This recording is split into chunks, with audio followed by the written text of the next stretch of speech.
नमस्कार प्यारे बच्चों, स्वागत है आप सभी का आपके अपने YouTube चैनल में। तो आज की इस वीडियो में हम कक्षा विज्ञान और विज्ञान में हमारा चैप्टर 3 है आनुवांशिकी।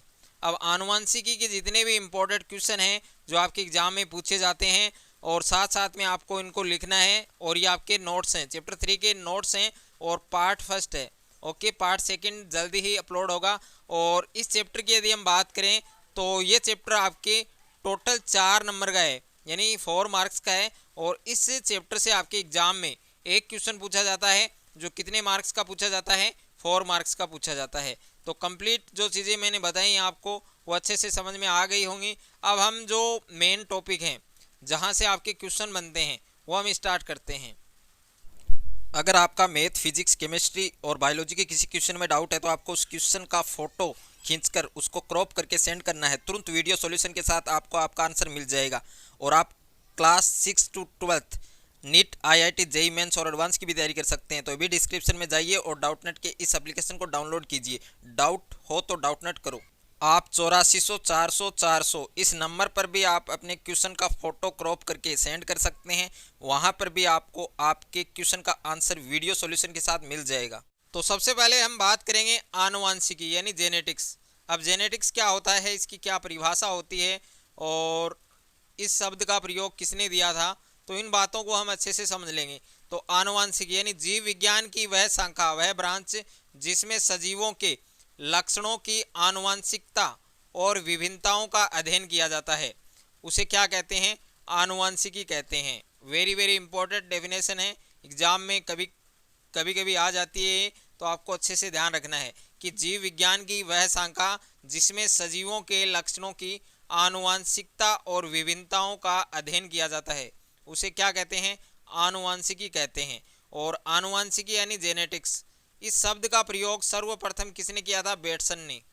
आनुवांशिकी शब्द का सर्वप्रथम प्रयोग करने वाले वैज्ञानिक का नाम क्या है, बेटसन। ये भी आपको अच्छे से ध्यान रखना है। उसके बाद में हम बात करें आनुवांशिकी लक्षण।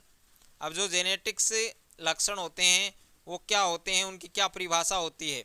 तो सजीवों में लैंगिक जनन की क्रिया के समय युग्मकों द्वारा विभिन्न लक्षणों का पीढ़ी दर पीढ़ी संचरण होता रहता है, और इन लक्षणों को क्या कहा जाता है, आनुवांशिकी लक्षण कहा जाता है। यानी जो सजीव होते हैं उनमें लैंगिक जनन की जो क्रिया है उसके समय युग्मकों द्वारा विभिन्न लक्षणों का पीढ़ी दर पीढ़ी संचरण होता रहता है, एक पीढ़ी से दूसरी पीढ़ी में संचरण होता रहता है, और इन लक्षणों को क्या कहा जाता है, आनुवांशिक लक्षण कहा जाता है। उसके बाद में है वंशागति, और इसको इंग्लिश में क्या बोलते हैं, हेरिडिटी। ओके, तो इसकी डेफिनेशन उसके बाद में इस शब्द का प्रयोग किसने किया था, तो हेरिडिटी है या वंशागति है। आनुवांशिक लक्षणों का जनक पीढ़ी से संतति पीढ़ी में संचरण क्या कहलाता है, वंशागति कहलाता है, हेरिडिटी कहलाता है। और हेरिडिटी शब्द है, इसका प्रतिपादन सर्वप्रथम किसने किया था, स्पेंसर ने। स्पेंसर ये एक वैज्ञानिक का नाम है। उसके बाद में है मेंडलवाद। अब मेंडलवाद क्या होता है, तो ग्रेगर जॉन मेंडल, जो आपने नाम सुना होगा, ग्रेगर जॉन मेंडल को आनुवांशिकी का जनक कहा जाता है। ओके, यानी जो जेनेटिक्स ऑफ फादर है किसको कहते हैं, ग्रेगर जॉन मेंडल को। और मेंडल महोदय उदान मटर, अब यहाँ पर उदान मटर इसका वैज्ञानिक नाम पाइसम सेटाइवम होता है, और इस पर संकलन किया था और प्रयोगों के परिणामों के आधार पर वंशागति के नियमों का प्रतिपादन किया था। अब वंशागति के नियम 3 हैं जो हम आगे पढ़ेंगे विस्तार से। उसके बाद में है सेकंड पार्ट में पढ़ेंगे वंशागति के नियम। अब है मेंडल की सफलता के कारण। अब मेंडल है, उसके सक्सेस होने के क्या कारण थे, उनके जो सफलता, उनको किन किन चीज़ों में सफलता मिली और उसके रीजन क्या थे। तो वो रीजन है, 3 रीजन है, 3 रीजन आपको अच्छे से ध्यान रखने हैं। उचित पादप का चयन, कि मेंडल है उसकी सफलता का जो पहला कारण क्या था, उचित पादप का चयन। उसके बाद में दूसरा क्या है, एक समय में एक ही लक्षण की वंशागति का अध्ययन, और एक समय में एक ही लक्षण की वंशागति का अध्ययन। उसके बाद में तीसरा पॉइंट है सभी परिणामों का सावधानी पूर्ण सांख्यिकी विश्लेषण करना। उसके बाद में है मटर के पादप का चयन। अब मेंडल ने मटर के पौधे को ही क्यों चुना, अपने प्रयोग के लिए मटर के पादप का ही चयन क्यों किया, तो मेंडल ने संकरण प्रयोगों के लिए उदान मटर का प्रयोग किया, यानी उदान मटर यानी पाइसम सेटाइवम उसका प्रयोग किया। अब किया क्यों, तो उसके कई कारण हैं। पहला कारण क्या है, एक वर्षीय पादप होने के कारण कम समय में अनेक पीढ़ियों का अध्ययन किया जाना संभव था, कि एक वर्षीय पादप है होने के कारण कम समय में अनेक पीढ़ियों का अध्ययन किया जाना संभव था। उसके बाद में सेकंड क्या रीजन था, इसमें विपुंसन द्वारा कृत्रिम परागण आसानी से किया जा सकता है, कि इसमें विपुंसन द्वारा कृत्रिम परागण है वो आसानी से किया जा सकता है। और तीसरा क्या कारण था, इसका पुष्प द्विलिंगी और स्वपरागित होता है, अतः शुद्ध वंशक्रम या समयुग्मजी पादप सरलता से प्राप्त हो सकता है। तो ये सब उनके कारण थे कि मेंडल ने मटर का पौधा जो चुना था वो इसलिए चुना था। अब है मेंडलवाद की पुनः खोज। मेंडलवाद की पुनः खोज करने वाले वैज्ञानिक थे।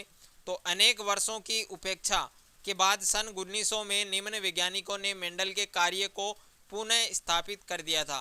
तो हॉलैंड के ह्यूगो डी व्रीज और जर्मनी के कार्ल कोरेंस और ऑस्ट्रिया के एरिक वॉन शेरमिक, इन्होंने पुनः उसका निर्माण किया, पुनः खोज की। कौन कौन से वैज्ञानिक थे, हॉलैंड के कौन थे, ह्यूगो डी व्रीज थे, जर्मनी के कौन थे, कार्ल कोरेंस थे, और ऑस्ट्रिया के कौन थे, एरिक वॉन शेरमिक। ये तीन वैज्ञानिकों के नाम आपको अच्छे से ध्यान रखने हैं। उसके बाद में निम्न पदों की परिभाषा। अब इस पॉइंट की यदि हम बात करें तो यहाँ से आपके एक क्वेश्चन हर बार इम्पोर्टेंट के रूप में पूछा जाता है। तो इस बार भी आएगा और नेक्स्ट ईयर भी आएगा। तो आपको इस टॉपिक से अच्छे से कवर करना है ये टॉपिक, और इसमें ज़्यादा पॉइंट नहीं है, 14 पॉइंट है, 14 पॉइंट है। तो 14 पॉइंट आपको अच्छे से इनकी डेफिनेशन ध्यान रखनी है। तो जिसमें पहला क्या आपके जीन। अब जीन जो शब्द है इसकी क्या परिभाषा होती है, तो एक लक्षण को नियंत्रित करने वाला कारक क्या कहलाता है, जीन कहलाता है। यानी एक लक्षण को कंट्रोल करना, एक लक्षण को नियंत्रित करने वाला जो कारक होता है, आनुवांशिक कारक होता है, उसको क्या बोलते हैं, जीन बोलते हैं। और जीन का नाम, जीन शब्द है इसका नाम जोहानसन ने दिया था, ये एक वैज्ञानिक का नाम है जोहानसन। उसके बाद में है युग्म विकल्पी। अब युग्म विकल्पी क्या होते हैं, तो एक लक्षण को नियंत्रित करने वाले जीन के दो विपर्यासी स्वरूप क्या कहलाते हैं, युग्म विकल्पी कहलाते हैं। यानी एक लक्षण को नियंत्रित करने वाली जीन के दो विपर्यासी स्वरूप क्या कहलाते हैं, युग्म विकल्पी कहलाते हैं। वेरी वेरी इंपॉर्टेंट है। उसके बाद में है सम युग्मजी। अब सम का मतलब क्या होता है, समान, और युग्मजी का मतलब क्या होता है, जो युग्म विकल्पियां हैं वो समान होती हैं। जब जीन के दोनों युग्म विकल्पी समान हो उसे क्या कहते हैं, सम युग्मजी कहते हैं।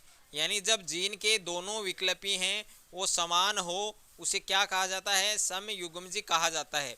उसके बाद में है विषम युग्मजी। अब विषम का मतलब क्या होता है, असमान। तो जब जीन के दोनों युग्म विकल्पी असमान हो, भिन्न भिन्न हो, उसे क्या कहते हैं, विषम युग्मजी कहते हैं। उसके बाद में है लक्षण प्रूफ। तो लक्षण प्रूफ क्या होता है, और एक जीन प्रारूप, इन दोनों में डिफरेंस पूछ सकता है। तो दोनों की परिभाषा आपको अच्छे से ध्यान रखनी है कि लक्षण प्रूफ किसे कहा जाता है। तो किसी सजीव की बाह्य प्रतीति को क्या कहा जाता है, लक्षण प्रारूप। और जीन प्रारूप किसे कहा जाता है, किसी सजीव की आनुवांशिकीय रचना को जीन प्रारूप कहते हैं। लक्षण प्रारूप कहते हैं किसी सजीव की बाह्य प्रतीति को लक्षण प्रारूप, और जीन प्रारूप किसी सजीव की आनुवांशिकीय रचना क्या कहलाती है, जीन प्रारूप कहलाती है। उसके बाद में है प्रभावी लक्षण। वह लक्षण जो F1 पीढ़ी में अपने आप को अभिव्यक्त कर पाता है उसे क्या कहा जाता है, प्रभावी लक्षण कहा जाता है। यानी वह लक्षण जो F1 पीढ़ी में अपने आप को अभिव्यक्त करे उसे क्या कहते हैं, प्रभावी। और अप्रभावी लक्षण किसे कहते हैं, वह लक्षण जो F1 पीढ़ी में अपने आप को अभिव्यक्त नहीं कर पाते हैं उसे क्या कहते हैं, अप्रभावी लक्षण। तो प्रभावी लक्षण और अप्रभावी लक्षण ये दोनों ही इंपॉर्टेंट है। प्रभावी में क्या होता है कि जो लक्षण F1 पीढ़ी में अपने आप को अभिव्यक्त कर पाते हैं वो प्रभावी होते हैं, और जो अभिव्यक्त नहीं कर पाते हैं वो क्या होते हैं, अप्रभावी। उसके बाद में है एक संकरण। अब एक संकरण क्या होता है, एक संकर संकरण क्या होता है, वह संकरण जिसमें केवल एक लक्षण की वंशागति का अध्ययन किया जाता है उसे क्या कहते हैं, एक संकर संकरण कहा जाता है। यानी वह संकरण जिसमें केवल एक लक्षण की वंशागति का अध्ययन किया जाता है उसे एक संकर संकरण कहते हैं। उसके बाद में है द्विसंकर संकरण। अब द्विसंकर संकरण क्या होता है? तो वह संकरण जिसमें एक साथ दो लक्षणों की वंशागति का अध्ययन किया जाता है उसे क्या कहते हैं? द्विसंकर संकरण कहा जाता है। वह संकरण जिसमें एक साथ दो लक्षणों की वंशागति का अध्ययन किया जाता है उसे द्विसंकर संकरण कहते हैं। उसके बाद में नेक्स्ट है आपके त्रिसंकरण। अब त्रि का मतलब क्या होता है? तीन। त्रि का मतलब होता है तीन। तो वह संकरण जिसमें एक साथ तीन लक्षणों की वंशागति का अध्ययन किया जाता है उसे क्या कहते हैं? त्रिसंकर संकरण कहते हैं। वह संकरण जिसमें एक साथ तीन लक्षणों की वंशागति का अध्ययन किया जाता है उसे त्रिसंकर संकरण कहते हैं। उसके बाद में है बहुसंकर संकरण। वह संकरण जिसमें एक साथ अनेक लक्षणों की वंशागति का अध्ययन किया जाता है उसे बहुसंकर संकरण कहते हैं। वह संकरण जिसमें एक साथ अनेक लक्षणों की वंशागति का अध्ययन किया जाता है उसे बहुसंकर संकरण कहते हैं। उसके बाद में है परीक्षण संकरण।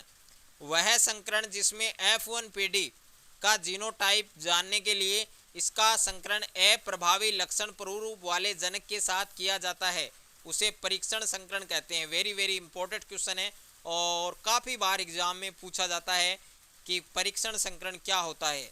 तो वह संकरण होता है जिसमें F1PD का जीनोटाइप जानने के लिए इसका परीक्षण अप्रभावी लक्षण प्रारूप वाले जनक के साथ किया जाता है। उसके बाद में है व्युत्क्रम संकरण। वह संकरण जिसमें एक पादप को नर और दूसरे को मादा जनक के रूप में प्रयोग किया जाए और दूसरे संकरण में पहले वाले को मादा और दूसरे जनक को नर के रूप में प्रयोग किया जाए उसे क्या कहते हैं? व्युत्क्रम संकरण कहा जाता है। तो आज की इस वीडियो में हम यहीं तक पढ़ेंगे। उसके बाद में नेक्स्ट जो पार्ट होगा अपलोड वो जल्द होगा। और वीडियो को लाइक कीजिए, शेयर कीजिए दोस्तों के साथ और चैनल पर नए हैं तो चैनल को सब्सक्राइब कर लीजिए और साथ में बेल आइकन को प्रेस कर लीजिए।